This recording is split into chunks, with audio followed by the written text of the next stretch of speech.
Admiral Grace Patterson stood in the ruins of the Kythera Supreme Command Center and watched human engineers plant the Earth flag among the wreckage. 6 months had passed since Operation Final Hunt began, and the alien empire that had terrorized the galaxy for 1,000 years was no more.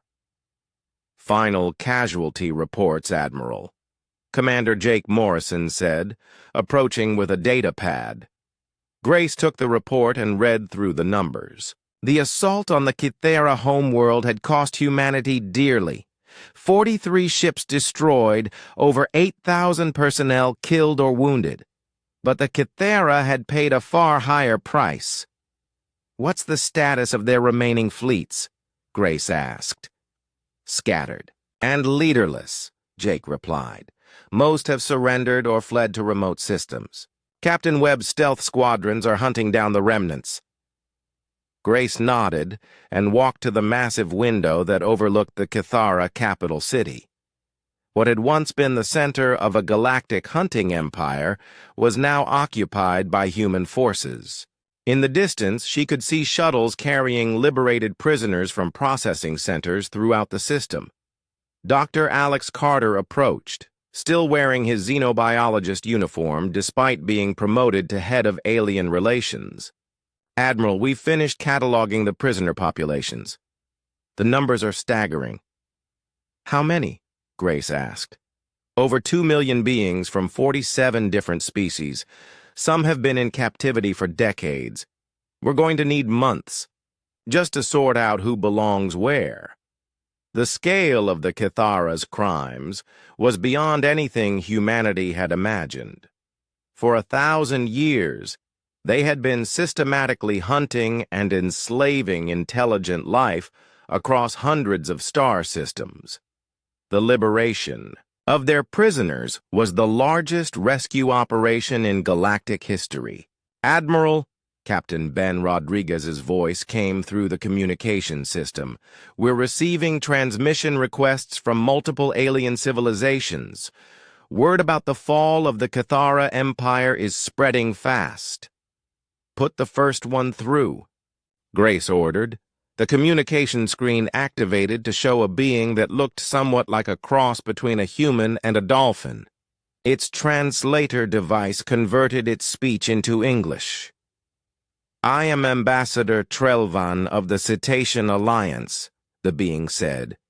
"We represent 12 worlds that were liberated from Kythera hunting grounds. Our peoples wish to express gratitude to the warriors of Earth." Grace felt uncomfortable with the formal praise. "Ambassador, we did what any civilized species would do. The Kythera were a threat to all intelligent life." "With respect, Admiral Patterson, that is not true. Many species knew of the Kythera threat. Only humans chose to fight them." More communications followed throughout the day. Representatives from dozens of different civilizations, all wanting to thank humanity for destroying their oppressors. Some offered trade agreements. Others proposed military alliances. A few simply wanted to understand how a single-world species had defeated a galactic empire. That evening, Grace held a video conference with President Maria Santos and the world, leaders back on Earth. The president looked tired, but satisfied. "Grace, the entire planet is celebrating," President Santos said. "Humanity has gone from an unknown species to the most respected military power in the galaxy in less than a year." "What's the situation with our new alien contacts?" Grace asked. General Kevin Stone answered from his position at the conference table. "Overwhelming positive. 43 different species have requested formal diplomatic relations with Earth. 26 have offered military alliances. Any hostile reactions?" "Some," the general admitted. "There are species out there that profited from the Kythera hunting operations. They're not happy about losing that income, but none of them seem willing to challenge us militarily." Grace understood. Why? The destruction of the Cathera Empire had demonstrated humanity's military capabilities to the entire galaxy. No species wanted to face the same fate as the Hunters. "Admiral," President Santos said, "we need to discuss Earth's future role in galactic affairs. We can't go back to being an isolated world." Grace looked around the occupied Cathera command center. Human technicians were already analyzing alien technology and star charts. Earth scientists would gain centuries of advancement from studying Cathara knowledge. "Madam President, I recommend we establish a permanent military presence in this region of space. The Cathara created a power vacuum that other hostile species might try to fill." "Agreed. General Stone is already working on plans for frontier bases and patrol fleets." Dr. Carter spoke up from his analysis station. "There's something else we need to consider. The Cathara weren't the only predator species in the galaxy. We're detecting signs of other hunting operations in distant sectors." The implication was clear. Humanity's war against the Cathara was just the beginning. There were other threats out there. Other species that preyed on intelligent life. "Admiral Patterson," President Santos said, "you have authorization to expand military operations as needed. Earth will not tolerate any species that hunts intelligent beings."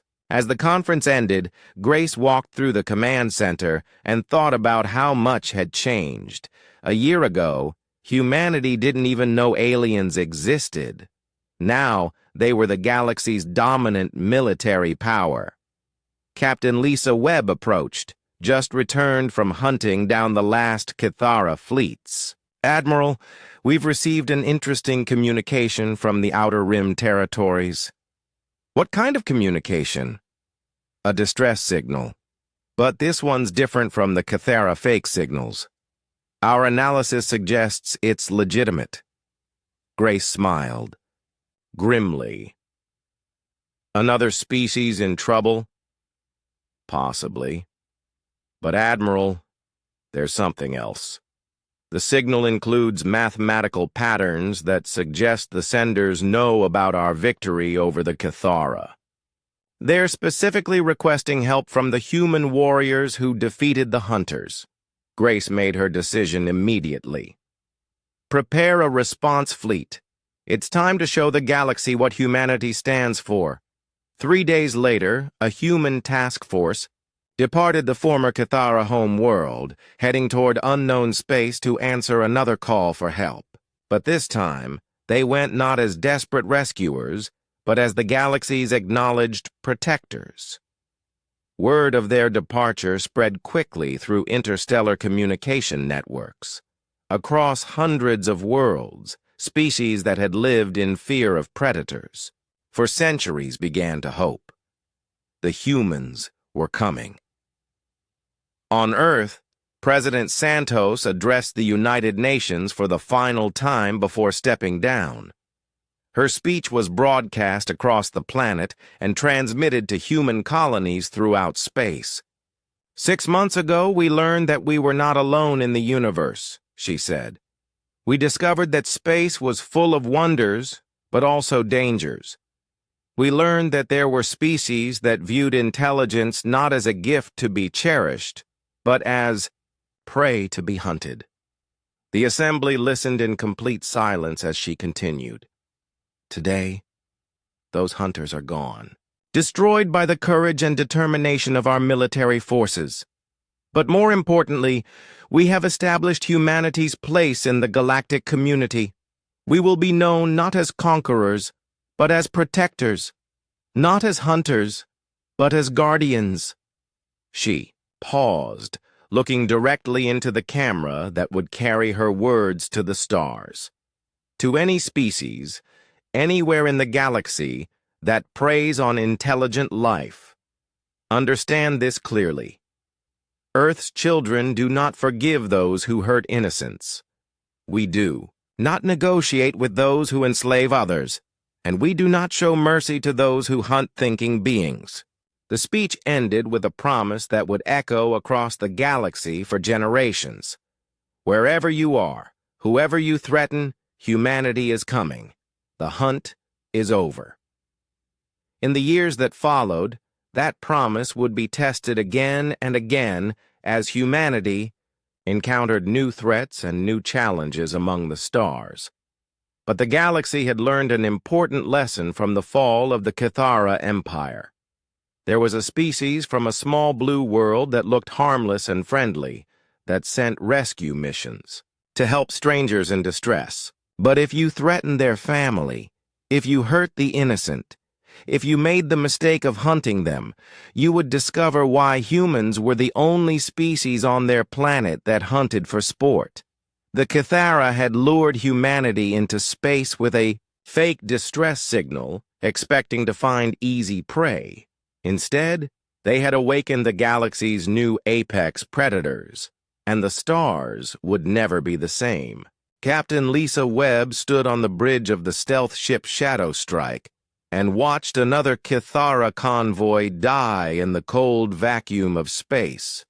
It had been 3 months since the battle at Wolf 359, and humanity's hit-and-run campaign was spreading terror throughout the alien empire.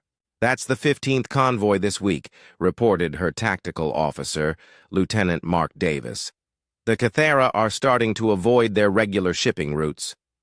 Lisa smiled coldly. Good.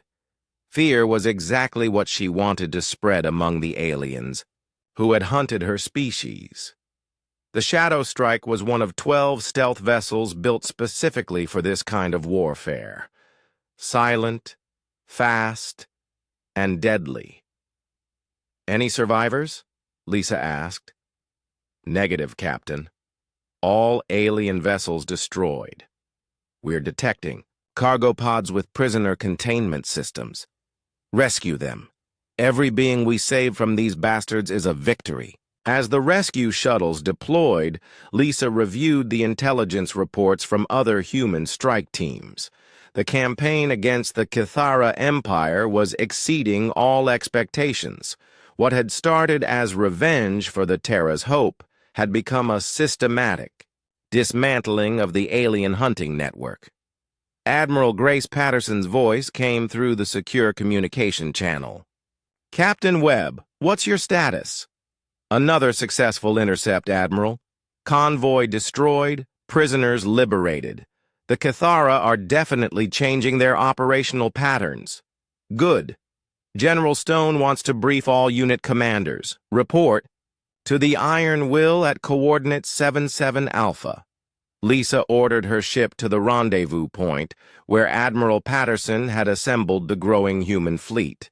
What had started as 47 ships had grown to over 200 vessels as Earth's hidden shipyards worked around the clock to build new warships. On the Iron Will's main briefing room, Lisa joined other ship commanders for the intelligence update. General Stone appeared on the main screen, broadcasting from Earth. "Ladies and gentlemen," the general began, "I have both good news and concerning intelligence to share."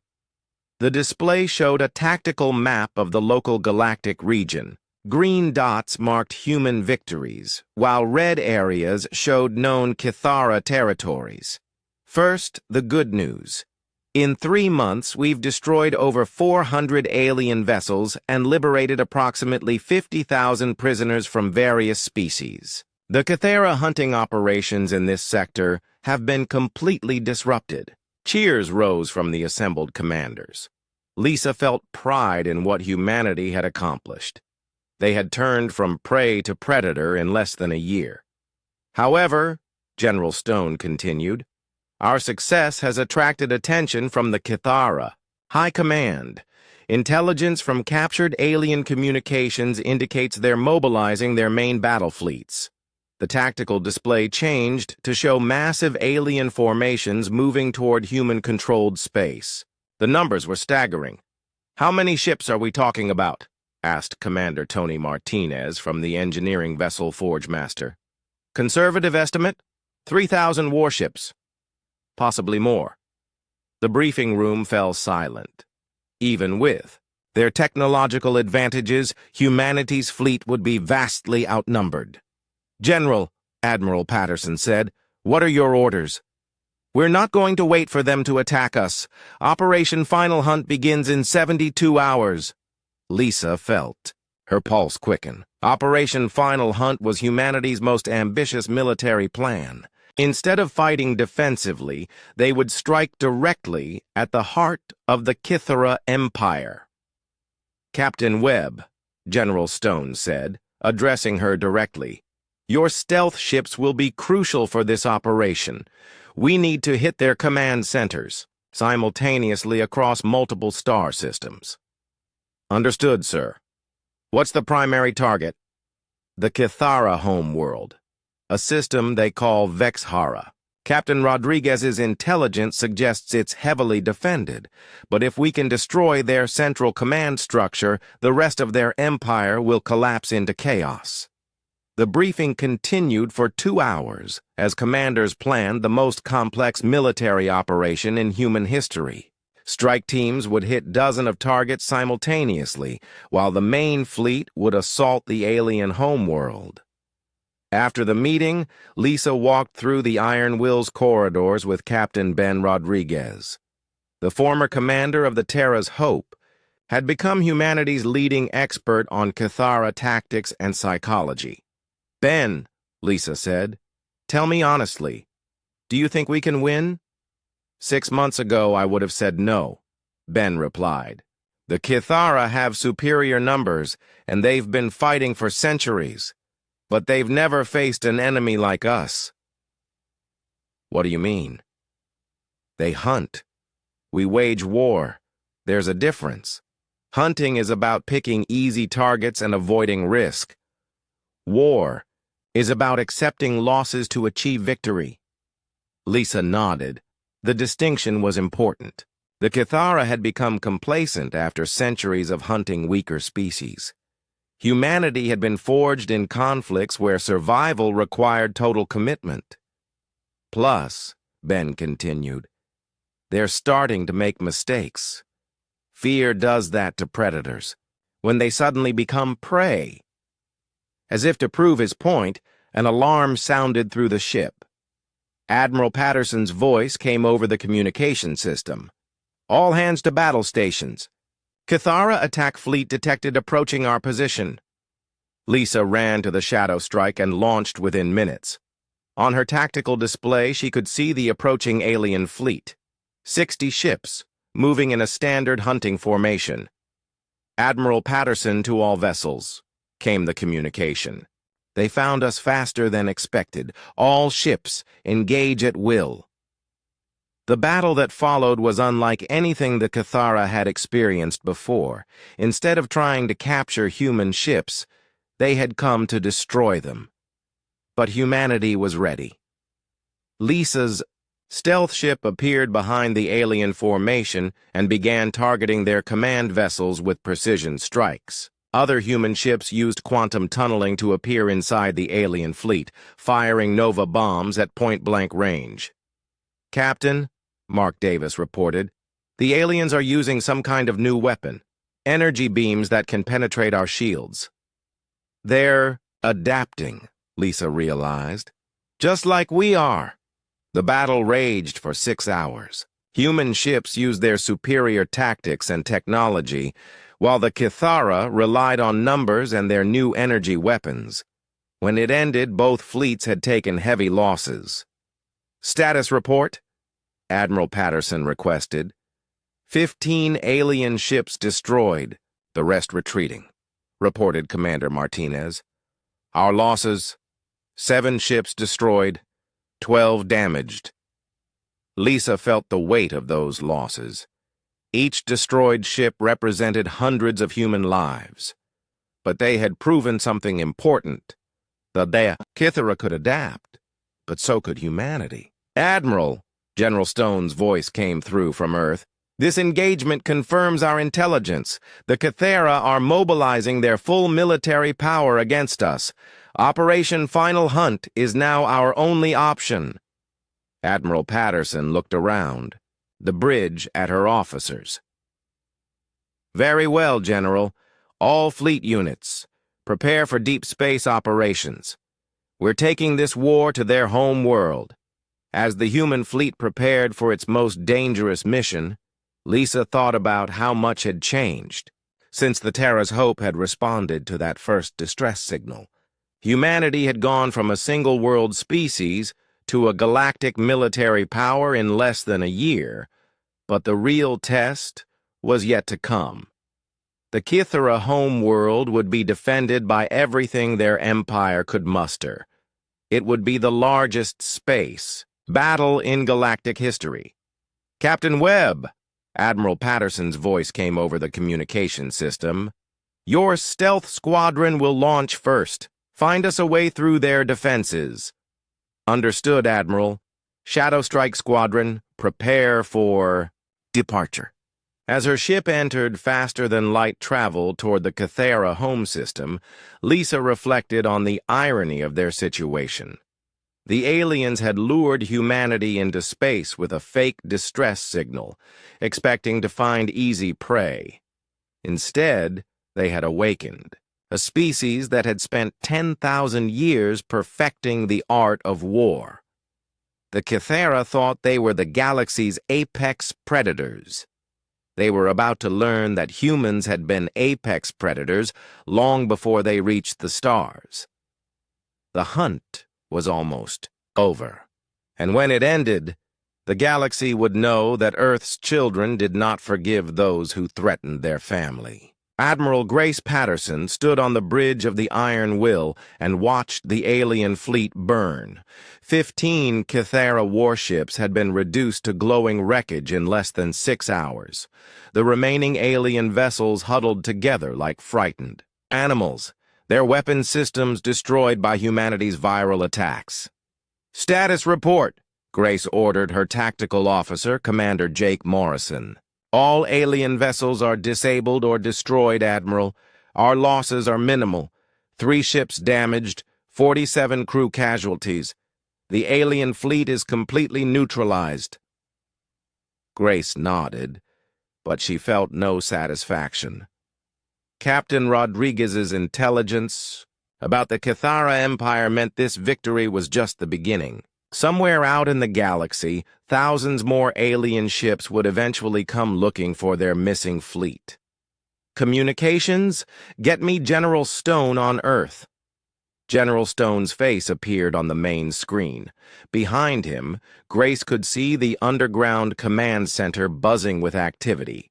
Congratulations, Admiral, the general said. Outstanding work. Thank you, sir. But we need to discuss our next move. If Captain Rodriguez is correct about the size of their empire, Earth is still in danger. Agreed. I'm authorizing Operation Deep Strike. We can't wait for them to come to us. Grace felt a cold smile cross her face. Operation Deep Strike was humanity's most aggressive military plan. Instead of defending Earth, they would take the fight directly to the enemy.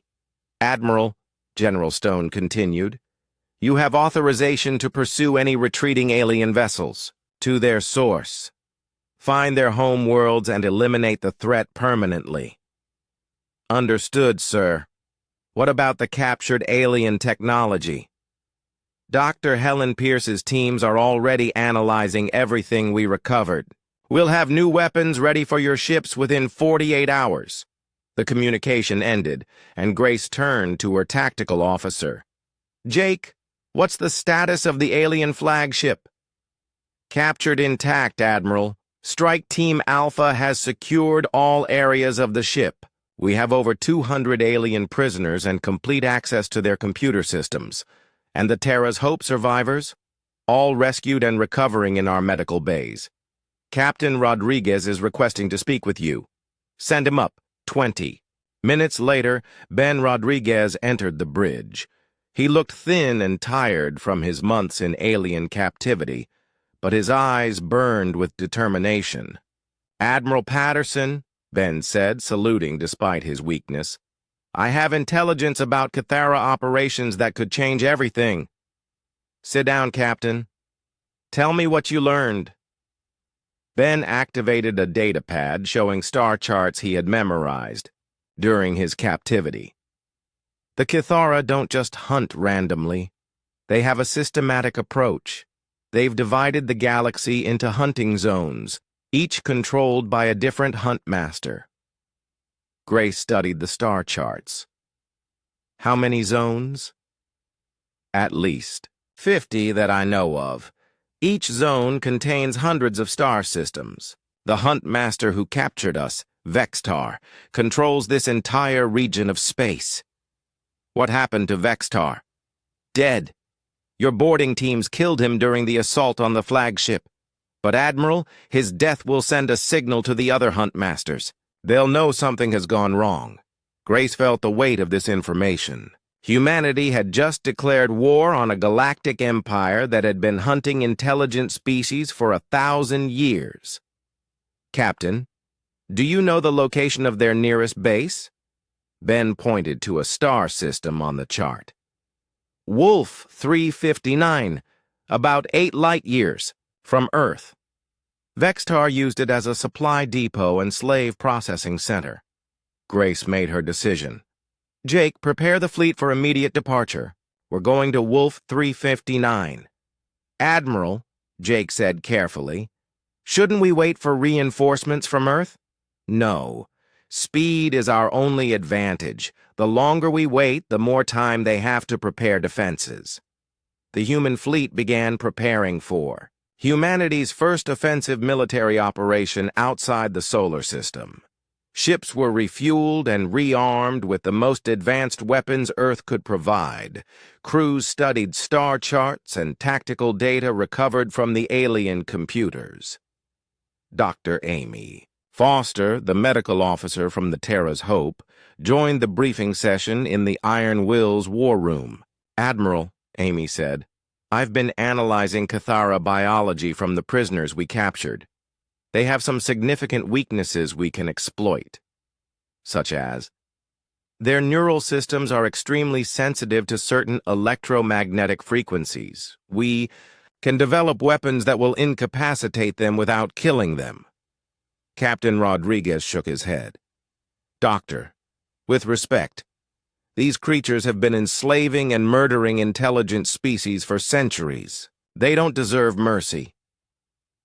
It's not about mercy, Captain. It's about intelligence gathering.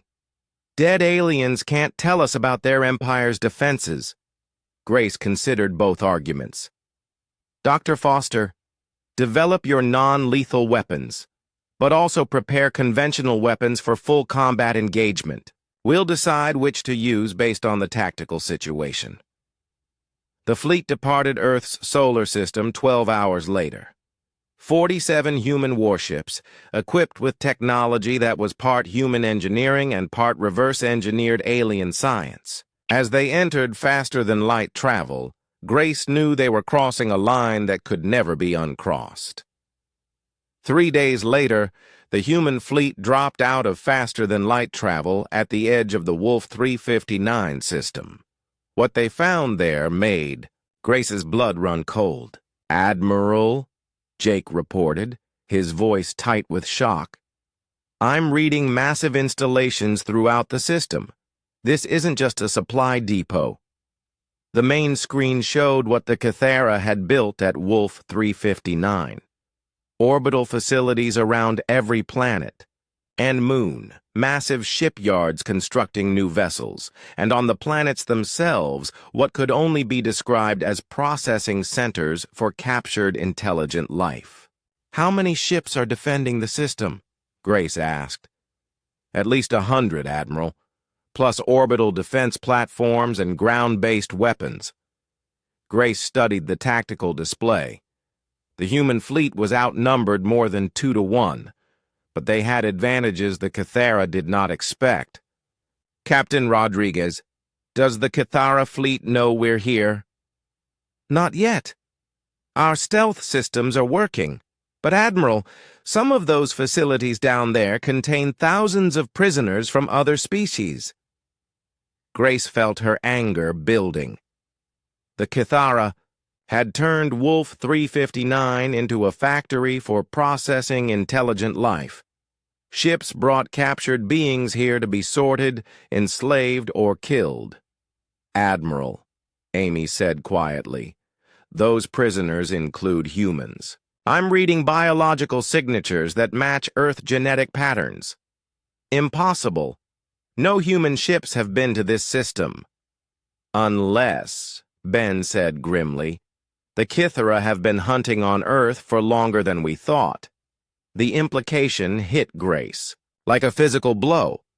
How many missing ships over the centuries had actually been captured by alien hunters? How many humans were already enslaved in facilities like these?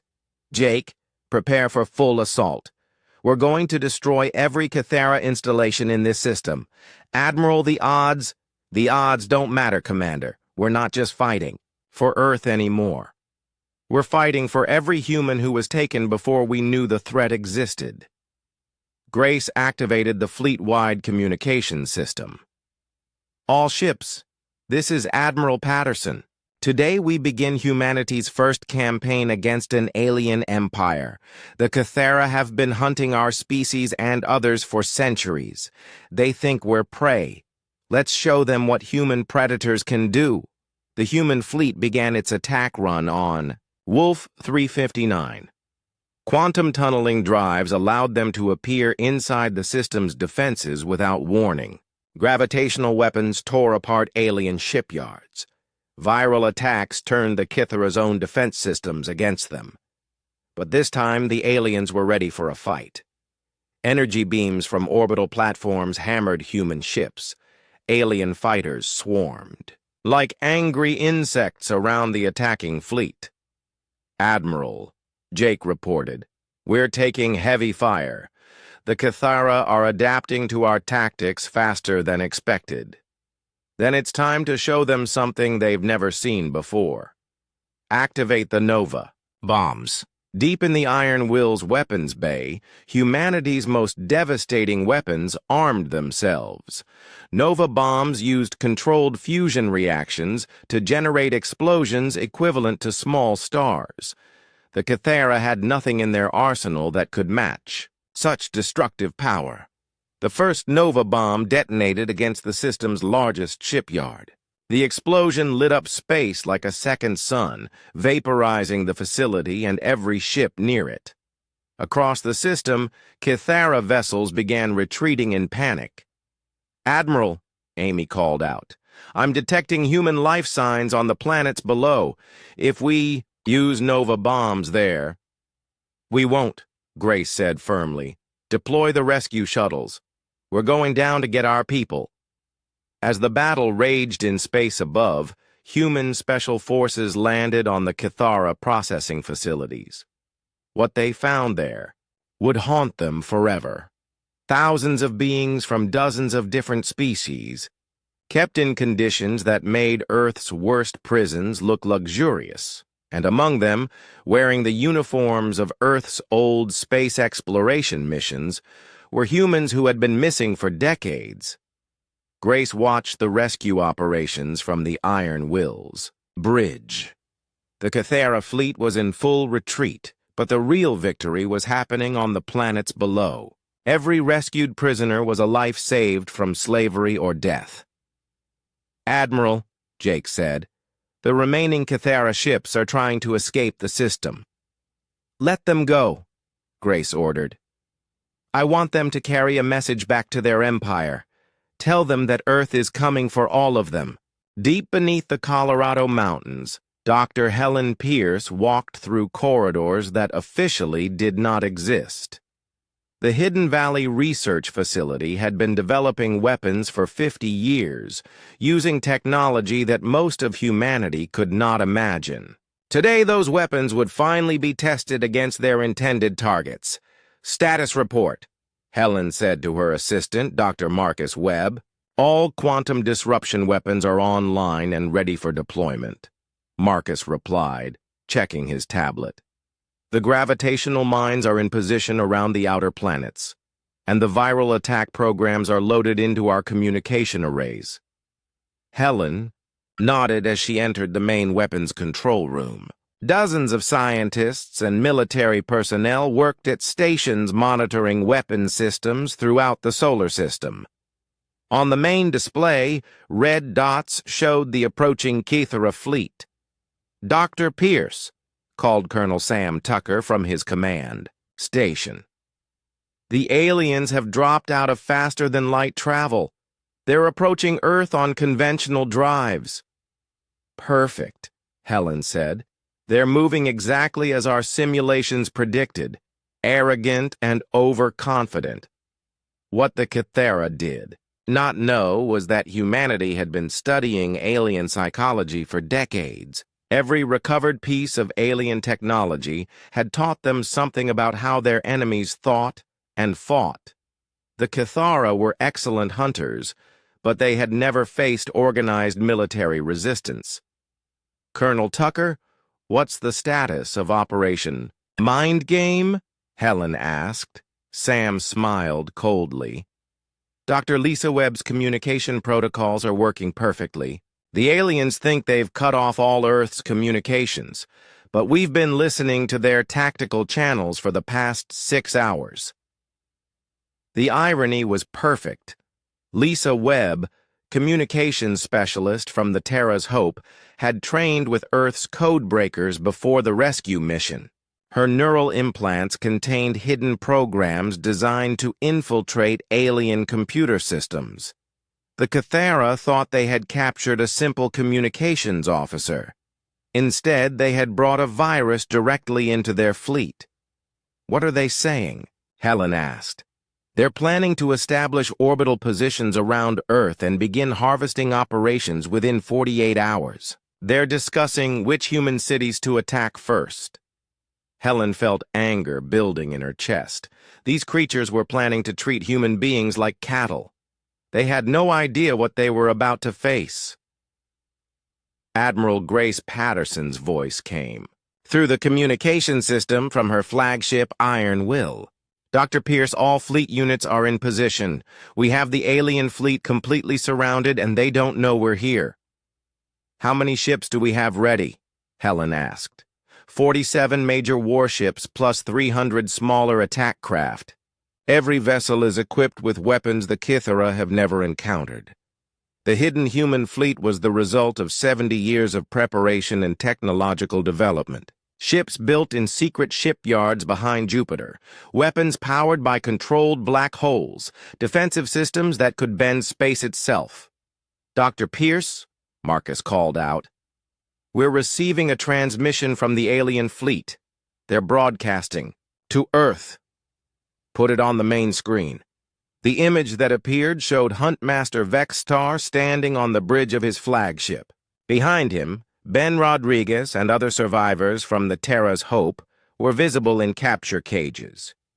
"People of Earth," Vextar said in perfect English, "your rescue mission has failed. Your ship and crew are now our property. You have 24 hours to surrender your planet, or we will begin destroying your cities."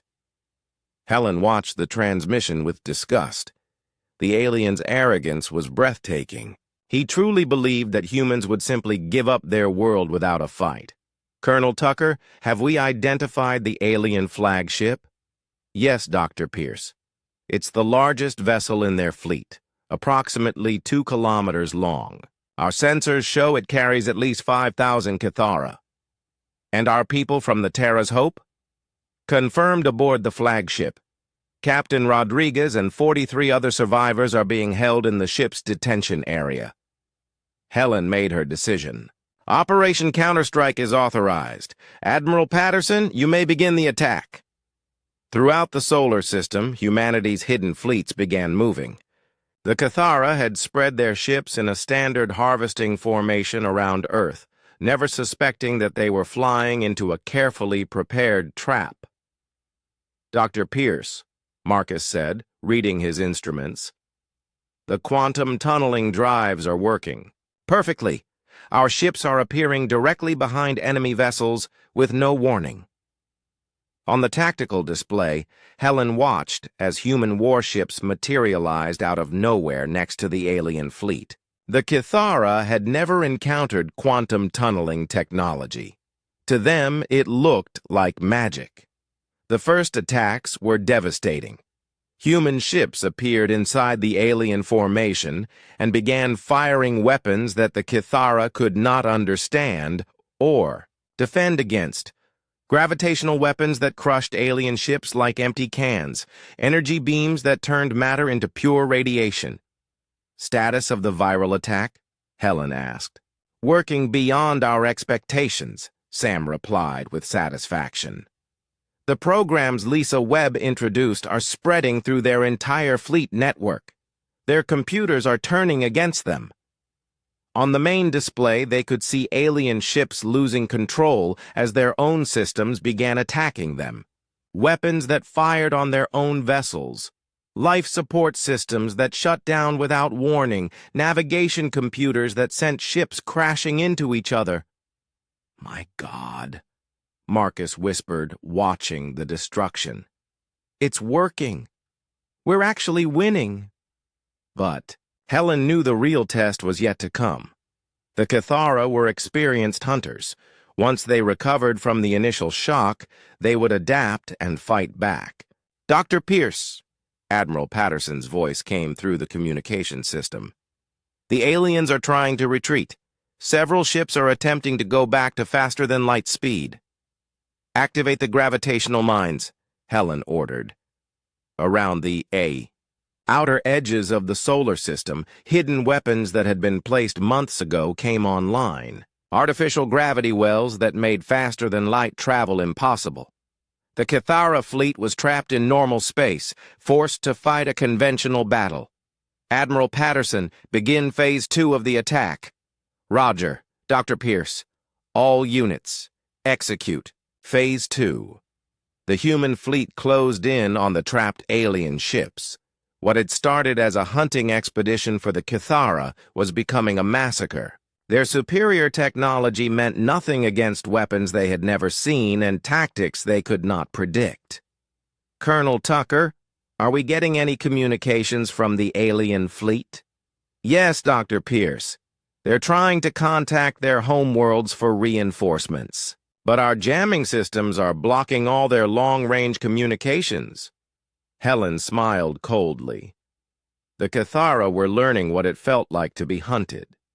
For 1,000 years they had preyed on peaceful species. Now they faced an enemy that had been preparing for war since before their own species existed. Status of the rescue operation? Strike Team Alpha has boarded the alien flagship. They're fighting their way toward the detention area where our people are being held. Helen watched the tactical display as human special forces moved through the alien ship.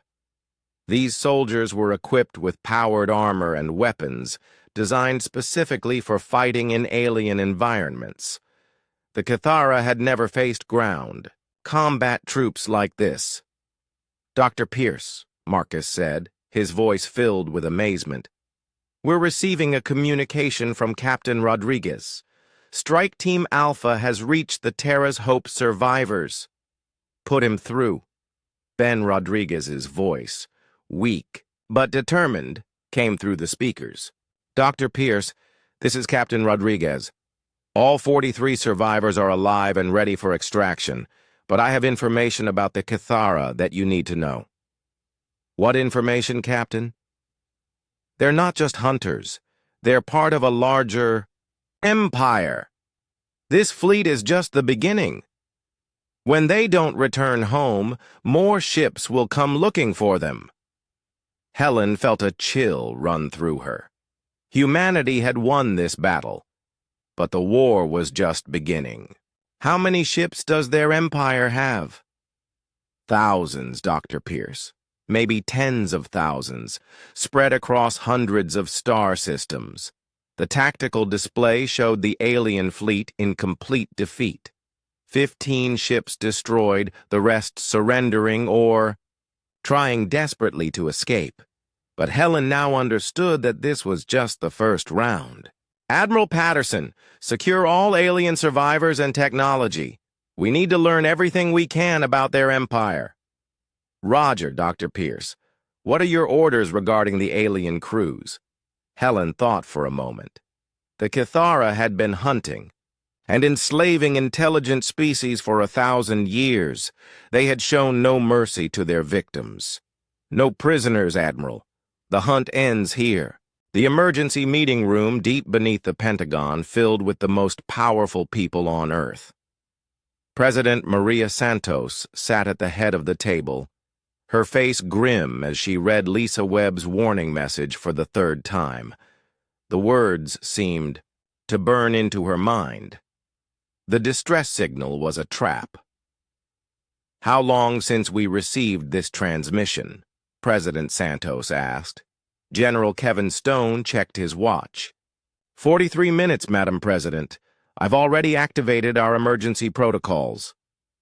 Around the table sat the leaders of every major nation on Earth. The Chinese Premier, the Russian President, the European Union Chancellor. For the first time, in human history, politics did not matter. They faced a threat that could destroy their entire species. General Stone, the President said, explain to our allies what we're dealing with. The General activated a holographic display above the table. Lisa's message played again, followed by analysis from Earth's top scientists. The aliens call themselves the Cathara. Based on the transmission data, we estimate they have technology at least 200 years ahead of ours. The Russian president leaned forward. What do they want? According to the message, they hunt intelligent species. They use fake distress signals to trap rescue ships, then harvest entire civilizations for slaves and resources. The room fell silent. Every leader understood what this meant. Humanity faced extinction. How long before they reach Earth? Asked. The Chinese Premier, Dr. Alex Carter, who had been brought to the meeting, spoke up. If they left Proxima Centauri immediately after capturing our ship, they could be here in 6 to 8 months.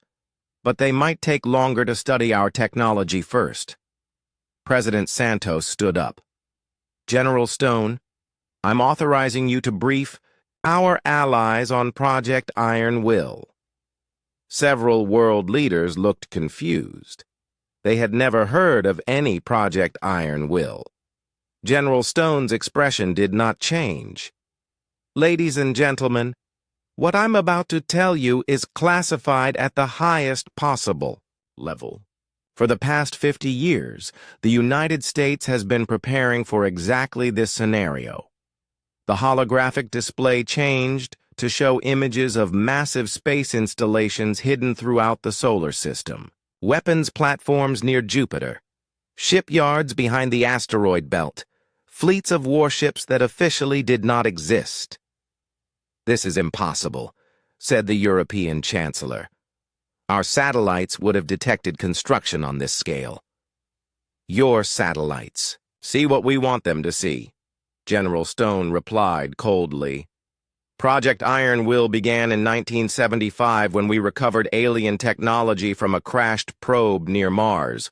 We've been building humanity's real defense force ever since.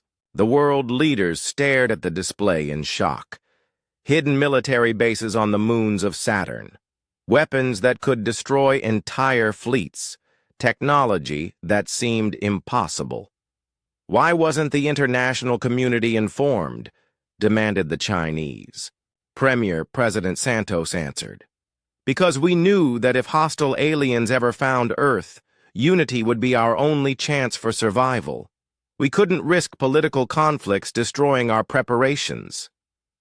Dr. Carter studied the displayed technology with amazement.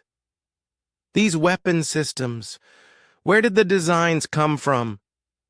We've had 17 different contact events with alien technology over the past 70 years, General Stone explained. Most were automated probes or wreckage from ancient battles. We reverse-engineered everything we could. The Russian president pointed at one of the displays. Those ships look like they could destroy entire planets. They can, General Stone confirmed. The Cathara think they're hunting a primitive species. They have no idea what we've been building out here. A communication alert sounded in the room. General Stone's aide entered and whispered something in his ear. The general's face grew even more serious. "What is it?" President Santos asked. "Admiral Grace Patterson reports that our deep space sensors have detected alien ships entering the outer solar system. The Cathara are already here." Panic filled the room. If the aliens were already in their solar system, Earth had no time to prepare. "How many ships?" asked the Chinese premier. 15 large vessels moving toward Earth at sublight speed. They'll arrive in 72 hours. President Santos felt her heart sink. After all their preparations, they were still caught off guard. "General, how quickly can we mobilize our hidden fleets?" "Admiral Patterson can have the first battle group ready in 24 hours. The second and third groups will need 48 hours. "That's not enough time," said the European Chancellor. "We need at least a week to evacuate major cities." General Stone shook his head. "There will be no evacuation. If we show any sign that we know they're coming, they might change their tactics.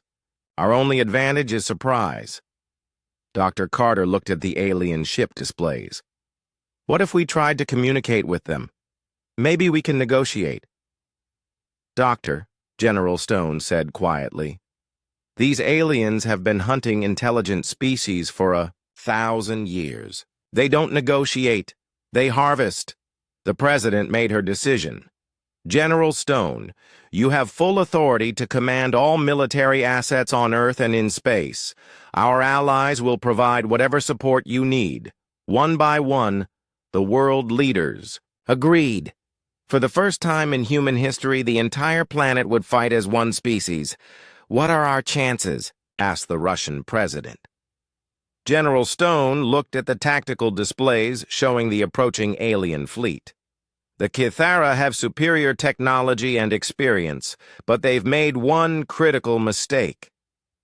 Which is, they think they're hunting prey. They've never fought a species that fights back with organized military force. They're expecting sheep. They're going to find wolves."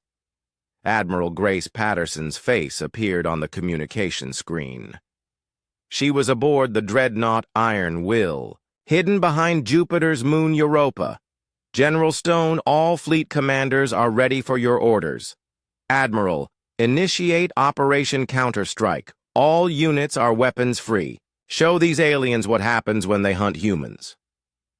As the meeting ended, President Santos stayed behind with General Stone. "Kevin, tell me honestly. Can we win?"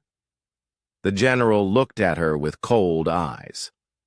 "Madam President, the Cathara have been hunting for 1,000 years, but humans have been killing each other for 10,000 years. We've perfected warfare in ways they can't imagine. And if we lose, then Earth dies fighting. But, Madam President, I don't think we're going to lose.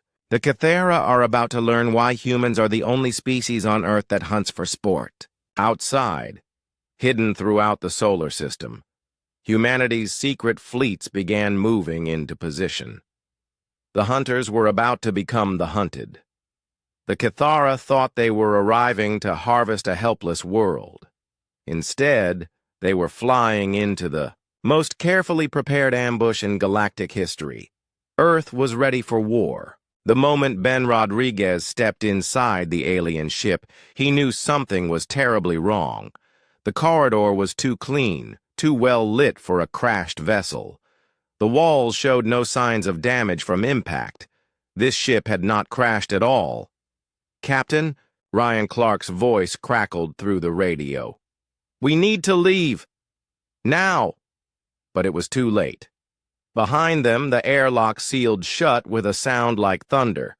The aliens that had seemed so grateful for rescue now moved with deadly purpose. What Ben had thought were forearms were actually weapons built into their bodies. "You came just as we predicted," said the lead alien, and now its voice carried no trace of distress. "Humans are so wonderfully predictable." Energy beams shot from the alien's arm weapons. Ben felt his body go numb as electricity coursed through his environmental suit. Around him, his rescue team fell to the ground, paralyzed but still conscious.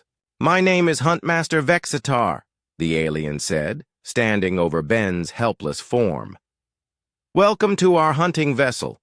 You have just become the latest prey species to fall for our distress signal trap." Outside the ship, Ryan Clark watched in horror as the airlock sealed. "Lisa, get the Terra's Hope ready for immediate departure," he ordered into his radio. "What about the captain?"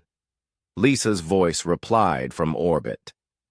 "The captain is gone," Ryan said, his voice breaking. "This whole thing is a trap." Through his shuttle's sensors, Ryan could see the truth that Ben had discovered too late. The alien ship was not crashed. It was perfectly functional, hidden by advanced stealth technology that made it appear damaged. And now, as if responding to some signal, space around the moon began to shimmer. One by one, massive alien warships became visible. They had been cloaked, waiting in ambush around the moon. Ryan counted 12 ships, each one larger than the Terra's Hope. Humanity's rescue mission had flown straight into a carefully planned trap. "All shuttles, return to the ship immediately," Ryan ordered. "Emergency departure protocols." But as the shuttles lifted off from the moon's surface, the alien fleet moved to surround the Terra's Hope. There would be no escape. Inside the hunting vessel, Ben struggled against the neural suppressor that kept his body paralyzed. Around him, his team lay helpless as the aliens moved among them like farmers inspecting livestock. "You're wondering how we knew you would come," Vexitar said, looking down at Ben with those black, emotionless eyes. "Your species always responds to distress signals. It is your greatest weakness." Dr. Amy Foster managed to speak despite the neural suppressor. "How many species have you killed this way?" Vexitar made a sound that might have been laughter. "Over the past 1,000 years, we have harvested 47 different intelligent species. Each one fell for the same simple trick. A fake distress signal, and your natural compassion brings you right to us." The Huntmaster walked to a wall display and activated it. Images appeared showing different alien species, all of them in cages or work facilities. Some looked almost human, others were completely foreign. All of them had the same look of hopeless defeat. "We are the Cathara," Vexitar explained. "We have perfected the art of hunting intelligent life across the galaxy. Some species we harvest for their biological resources. Others become slaves in our mining operations. A few, like yourselves, will be studied to understand your weaknesses before we harvest your entire world." Ben felt rage building inside him, despite the neural suppressor. "Earth will know what happened to us. They'll be ready for you." "Will they?" Vexitar asked. "Your ship will simply disappear. Space is vast and dangerous. Accidents happen. Your people will assume you were lost to some natural disaster." On the bridge of the Terra's Hope, Lisa Webb fought desperately to send a warning message to Earth. The alien ships had surrounded them, but they had not yet attacked. Maybe there was still time. "Tony, can you boost the communication array?" she asked. "I'm trying," Tony Martinez replied, his hands flying over the engineering controls. "But they're jamming most of our frequencies." The main screen showed alien boarding craft approaching from multiple directions. The Cathara were coming to take the ship intact, along with all its crew and technology. "Got it," Lisa said suddenly. One burst transmission on an emergency frequency. I can get a message through, but it has to be short. She began recording as the alien boarding craft attached to the Terra's Hope's hull. Earth Command, this is the Terra's Hope. The distress signal was a trap. Hostile aliens called the Cathara. They hunt intelligent species. They're coming for Earth. Repeat, the distress signal was a trap. The message transmitted just as the aliens cut through the ship's hull. Lisa felt the neural suppressor beam hit her and her body went numb. But the warning was sent. Back on the alien hunting ship, Vextar was explaining their methods to the captured humans. We have been doing this since before your species learned to make fire. We send the distress signal and wait. Sometimes we wait for decades, but eventually someone always comes. What makes you think our compassion is a weakness? Amy asked. Defiantly. Because it makes you predictable, Vextar replied. A truly dangerous species would ignore distress signals from unknown sources. They would send weapons instead of rescue ships. But you soft-caring species always send help first and ask questions later. The Hunt Master moved closer to Ben. Your Earth will be particularly valuable. 4 billion humans will provide excellent slave labor for our mining operations. And your planet's resources will feed our expansion for centuries. Ben tried to speak, tried to warn this creature about the mistake it was making, but the neural suppressor kept him helpless. What Vextar did not know was that humanity's compassion came with a price. The same instinct that made humans risk their lives to save strangers also made them utterly ruthless when protecting their families. 8 months away, the warning message was racing toward Earth at the speed of light. And when it arrived, the Cathara would learn something that their 1,000 years of hunting had not prepared them for.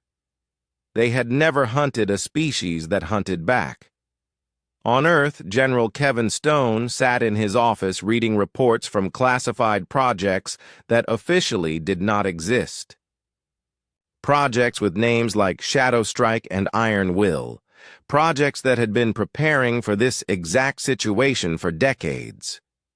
The general had never trusted the alien signal. He had spent the last 8 months making sure that if the rescue mission failed, Earth would be ready with something much more dangerous than compassion. The Cathara thought they were hunting sheep. They were about to discover they had cornered wolves. Sir, his aide knocked on the door.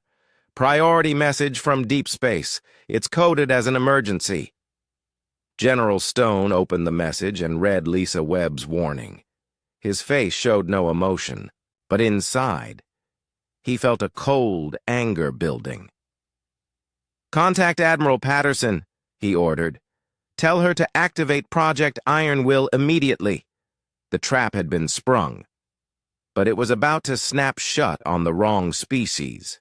Captain Ben Rodriguez stood on the bridge of the Terra's Hope and watched the stars blur past the main window. 8 months of travel through the dark spaces between stars, and they were finally approaching their destination. The ship hummed, with quiet energy as its fusion drives pushed them toward Proxima Centauri at speeds that would have been impossible just 50 years ago. How much longer, Tony? Ben asked his chief engineer. Tony Martinez looked up from his control panel. 6 hours until we reach the coordinates, Captain. All systems are running perfectly. The Terra's Hope was humanity's finest deep space vessel, 300 meters long and equipped with the most advanced technology Earth could build. The ship carried 200 crew members, all volunteers who understood they might never come home. This was humanity's first journey to another star system, and nobody knew what they would find.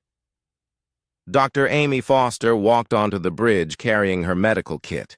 She had spent the entire journey preparing for alien contact. Her medical bay was equipped with equipment that could analyze any type of biology they might encounter. Any word from the signal? Amy asked. Still transmitting, replied Ryan Clark, the security chief. But it's much weaker now. Whatever is sending it doesn't have much power left. Ben nodded and looked around his bridge crew. These people had become like family during the long journey. They had trained together, eaten together, and shared the excitement and fear of humanity's first contact with alien life. Lisa, any changes in the signal pattern? Ben asked the communications officer. Lisa Webb shook her head.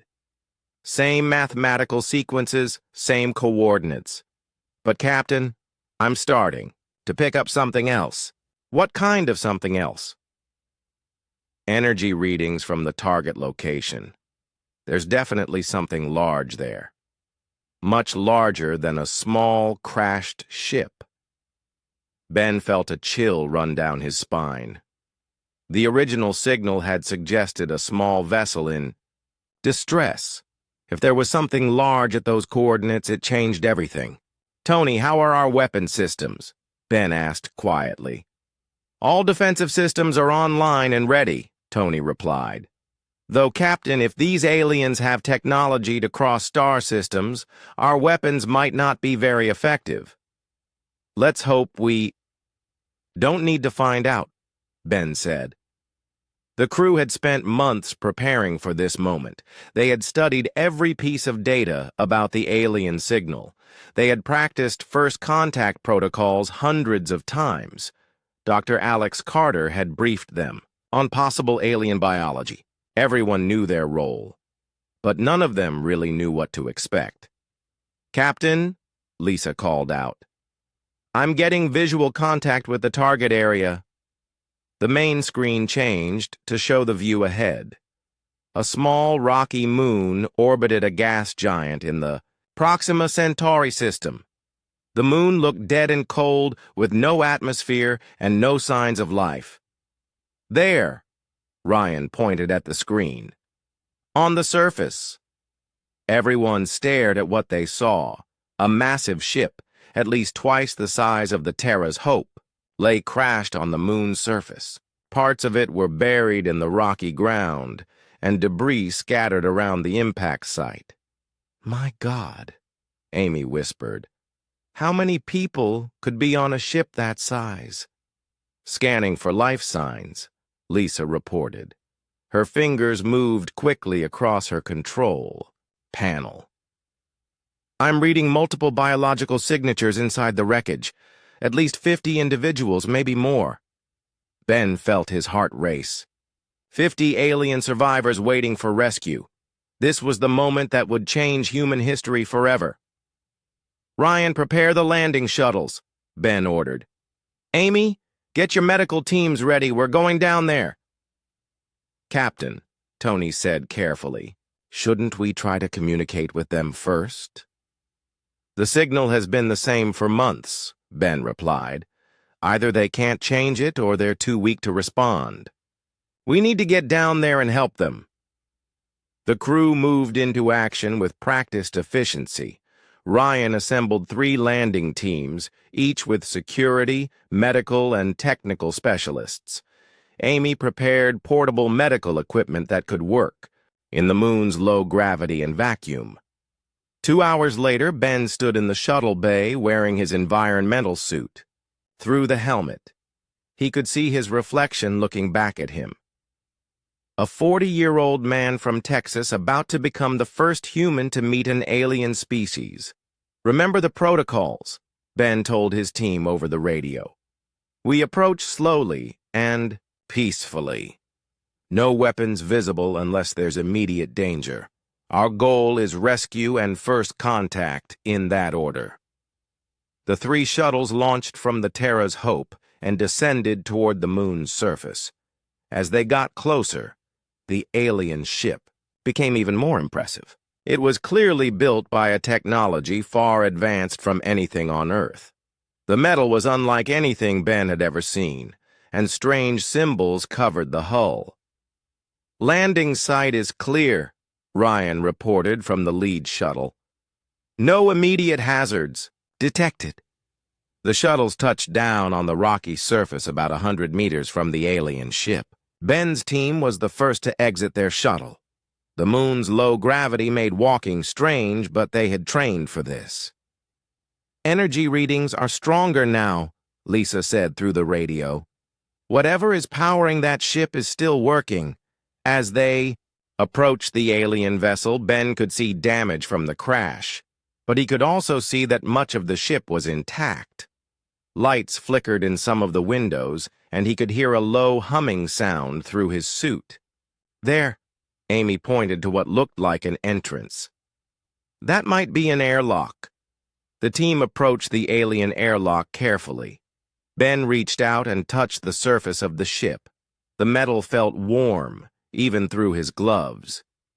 "Captain," Lisa's voice came through the radio. "I'm picking up movement inside the ship. Whatever is in there, they know we're here."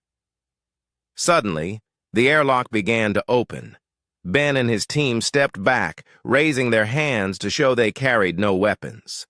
This was it. First contact. Light spilled out from inside the ship. Ben could see a corridor beyond the airlock lit by strange blue lights. And then, moving in the shadows, he saw shapes that were definitely not human. "Hello?" Ben called out, hoping that somehow they would understand. "We received your distress signal. We're here to help." One of the shapes moved closer to the airlock. Ben could see it more clearly now. It was tall, maybe 7 feet, with 4 arms and skin that looked like it was made of scales.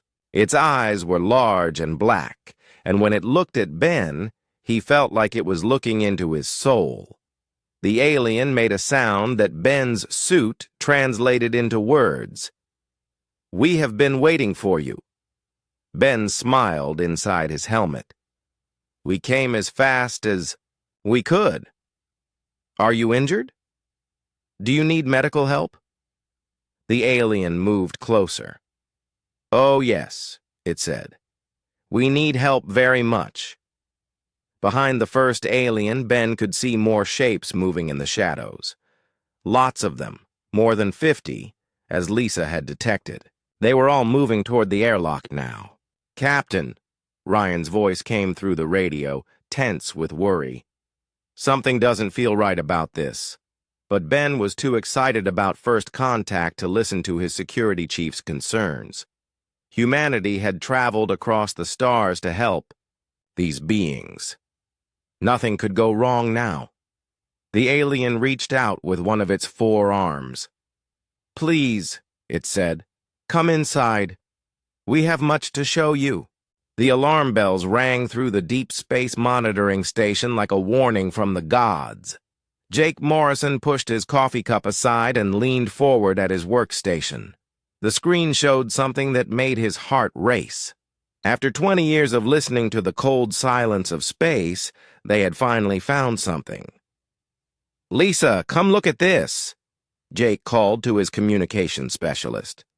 Lisa Webb hurried over from her desk, her boots clicking on the metal floor. The station orbited Earth at a safe distance, hidden behind the moon where no one could see their work. "What is it?" Lisa asked, sliding her chair next to Jake's. Her eyes went wide when she saw the display. "Is that what I think it is?" The signal was weak but clear. It came from the direction of Proxima Centauri, the closest star to Earth. The pattern was not natural. No star or planet could make signals like this.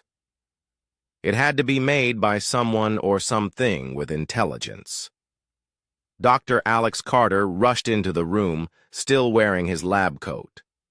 The xenobiologist had been studying alien life for 15 years, but he had never seen real proof before. "Show me," he said, breathing hard from running. Jake pointed at the screen. "Mathematical sequences, prime numbers. And look at this part." He highlighted a section of the signal. "Those look like coordinates. Someone is telling us where they are." The 3 scientists stared at the data for a long time. None of them spoke. They all understood what this meant. First contact, the moment humanity had dreamed about for centuries. "Is it repeating?" Lisa asked, her voice barely a whisper. "Every 12 hours," Jake replied. "It's been going for 3 days now, getting weaker each time." Alex pulled up another screen and started analyzing the signal structure. "The mathematics are simple enough for us to understand, but complex enough to prove intelligence. Whoever sent this wanted to make sure we knew it was artificial." The door opened, and General Kevin Stone walked in. His military uniform was perfectly pressed, and his face showed no emotion. "What do we have?" he asked in his usual cold voice. Jake turned to face the general. "Sir, we have confirmed alien contact. A distress signal from Proxima Centauri." "General." Stone studied the data for several minutes. His gray eyes moved across the screens like a scanner. "How do we know it's a distress signal?" "The pattern suggests urgency," Alex explained. "Short bursts, repeated frequently, getting weaker. In human terms, this would be someone calling for help while their power runs out." "Could be a trap," the general said flatly. Lisa shook her head. "Why would aliens set a trap for us? They don't even know we exist. And if they have technology to reach across star systems, why would they need to trick us?" The general did not answer. He had seen too much war to trust anything that seemed too good to be true. "Have you contacted the president?" "Not yet," Jake replied. "We wanted to be sure first." "Contact her now. This goes to the top level immediately." General Stone turned to leave, then stopped. "And remember, this information is classified at the highest level. No one talks about this outside this room." After the general left, the three scientists looked at each other. They all felt the weight of what they had discovered. This was bigger than any of them. It was bigger than all of humanity. "What do you think they look like?" Lisa asked, staring at the signal display. Alex smiled for the first time that day. "I have no idea, but they're smart enough to do math and build transmitters. That means they think like us in some ways." Jake started preparing the report for the president. His hands shook as he typed. Every word had to be perfect. This report would change human history forever. 2 hours later, President Maria Santos appeared on the secure video link. Her face was serious, but excited. Behind her stood several advisors and military officials. "Dr. Morrison, explain what you found," the president said. Jake presented the data clearly and simply. He showed the signal patterns, the mathematical sequences, and the location coordinates. The president asked many questions, and Alex helped explain the scientific details. "What are your recommendations?" President Santos asked. "We need to respond," Alex said immediately. "This could be a crashed ship with survivors. If we don't help them, they might die." General Stone's face appeared on another screen. "Madam President, I recommend extreme caution. We know nothing about these beings or their intentions." "But General," Lisa interrupted, "if they were hostile, why would they send a distress signal? Why not just attack us?" "Because they might not know where we are yet," the general replied. "A response signal would tell them exactly where Earth is located." The room fell silent. No one had thought about that possibility. Jake felt his excitement turn to worry. President Santos thought for a long moment. "Dr. Carter, in your professional opinion, what are the chances this is legitimate?" Alex looked at the data again. "Based on the signal characteristics and the mathematical content, I believe there's an 80% chance this is a genuine distress call from survivors of some kind of accident." "And the 20% chance?" the president asked. Alex hesitated. that it's something we don't understand yet. The president made her decision. We're going to help them, but we're going to be smart about it. General Stone, prepare a rescue mission. Use our fastest ship and our best crew. Dr. Morrison, Dr. Webb, Dr. Carter, you'll all be part of the advisory team. What about the risk? General Stone asked. The risk of not responding is worse, President Santos replied. If these beings survive because we help them, humanity gains a friend among the stars. If they die because we were too afraid to help, we'll never forgive ourselves. Jake felt his excitement return. Humanity was about to take its first step into the larger universe. He looked at the signal display one more time. Somewhere across the cold darkness of space, someone was waiting for help. How long to prepare? The mission? The president asked.